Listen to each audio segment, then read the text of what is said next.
किरीट सोमय्या नौटंकी करणारा माणूस अनिल परब यांनी ही टीका केली। कोर्टानं सोमय्यांच्या डोक्यात हातोडा घातला अशी टीका सुद्धा अनिल परब यांनी केली। साई रिसॉर्ट प्रकरणावरून अनिल परब यांनी सोमय्यांवर हा निशाणा साधलाय। किरीट सोमय्या हा नौटंकीबाज आहे। हा जो हातोडा कोर्ट मारतो ना, तो कोर्टाने हातोडा तिथे टेबलवरती नाही मारला, तो किरीट सोमय्याच्या डोक्यावर मारला। न्यायालयात कागद चालतो, न्यायालयात पुरावा चालतो, न्यायालयात कायदा चालतो, ही नौटंकी चालत नाही। त्याच्यामुळे न्यायालयामध्ये देखील एक हातोडा असतो। किरीट सोमय्याचा हातोडा थर्माकोलचा होता, न्यायालयाचा खरोखरचा होता। जो न्यायालयाचा हातोडा किरीट सोमय्याच्या डोक्यावरती आपटलाय। सरकार झुरळांना घाबरले अशी टीका संजय राऊत यांनी केली। दोन पायांची झुरळं सरकारला सळो की पळो करून सोडणार असंही संजय राऊत यांनी म्हटलंय। तर देशभक्तीच्या हिट समोर झुरळ पार्टी टिकणार नाही असं उत्तर नवनाथ बन यांनी दिले। झुरळांचा बंदोबस्त कसा करायचा हे महाराष्ट्रातील जनतेला माहिती आहे असंही नवनाथ बन यांनी म्हटलंय।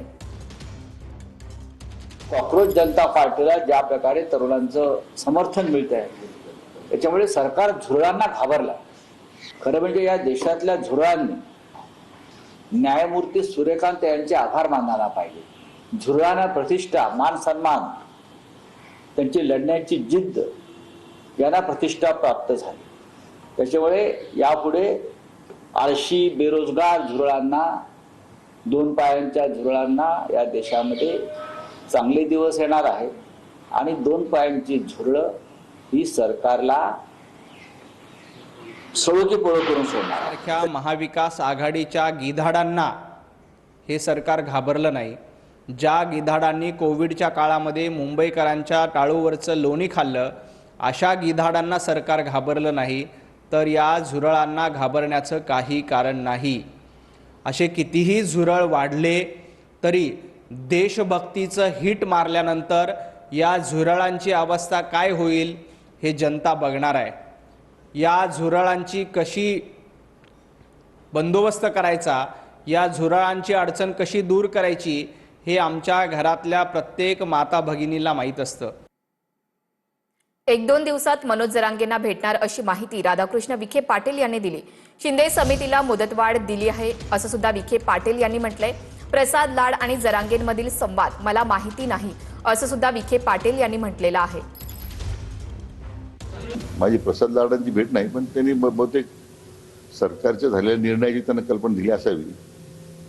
पण मी त्यांची चर्चा करेन, म्हणजे त्यांची जरांगे पाटलांची काय चर्चा झाली नंतर त्याच्यावर भाष्य करणं बरोबर। मी त्यांना भेटणार आहे अगोदर, उपसमितीचा अध्यक्ष म्हणून मी त्यांना भेटणार आहे। नाही, आता त्यांची मागणी होती पूर्वी शिंदे समितीला 1 वर्ष मुदतवाढ द्यायची, आपण दिली। आता राहिला इशू त्या हैदराबाद गॅजेटच्या अंमलबजावणीचा असेल, सातारा गॅजेटच्या अंमलबजावणीचा असेल, दाखले देण्यासंदर्भातली कार्यवाही ती सुरूच आहे।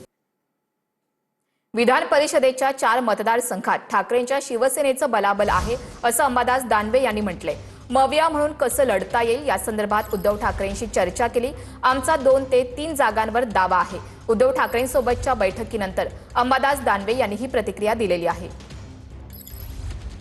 मराठवाड्यातल्या 8 जिल्ह्यात 4 विधान परिषदेचे मतदारसंघ आहे। या 4ही मतदारसंघामध्ये शिवसेनेची स्ट्रेंथ आहे। महाविकास आघाडी म्हणून कशा पद्धतीने लढता येईल याच्याविषयी मराठवाड्यातल्या प्रमुख पदाधिकारी, खासदार, आमदार, जिल्हा प्रमुख यांच्याशी चर्चा माननीय उद्धवजी ठाकरे साहेबांनी आज केलेली आहे। या चर्चेनंतर लवकरच 1-2 दिवसात महाविकास आघाडी म्हणून आमची चर्चा होईल आणि आम्ही तर किमान 2 किंवा 3 जागेसाठी आग्रही राहू।